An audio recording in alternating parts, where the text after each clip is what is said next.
Tanaş. Çektirdi bozat. Mikrofon bas. Sabır. Alp etkin castarda bosatılsın деп atыр.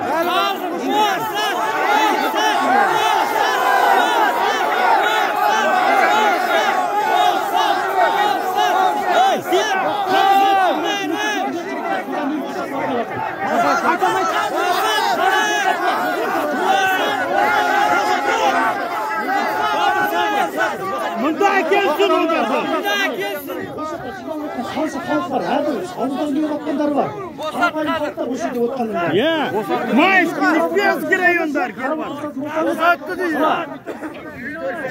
Nenin продуктының бағасы өседі, бензиннің бағасы, ненің сәрлікенің бағасы өсіп жатыр. Ауыл шаруашылығына бір кедергілерді тигізіп жатыр мысалға бар ғой.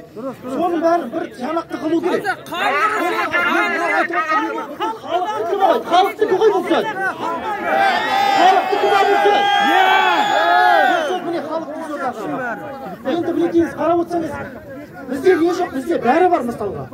Бізде бәрі бар. Жерде бәрі бар, жерде, елде түк жоқ. Біз Қазақстанымыз жоғарыда көк туымыз аспанға жалбырап тұру керек еді. Міне енді қарап тұрсаңыз, мысалы қарап тұрсаңыз, қазір қайда бармасақ та әрқашанда жемқорлық дейді. Жемқорлық дейді мысалға. Мысалға өзіме Рибаш районындамын. Мен жақсаратын еш жересі жоқ. Мысалға міне шабындық жер аламыз дейміз, иә. Ананың есігін қаға алмайсың никогда.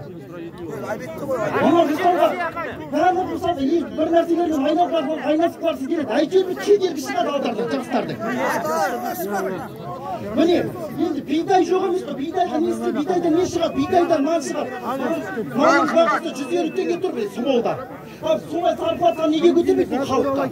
Төмен қарай 42.500.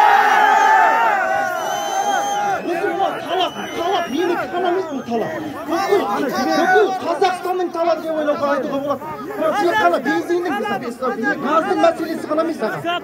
Газдың мәселесі ғана емес. Бұл жерде бензиндікі бар, сәрлікеңдікі бар. Тағы да және сыйғатын нелер бар. Зарплата. Оның бәрі кішкене түсіну керек.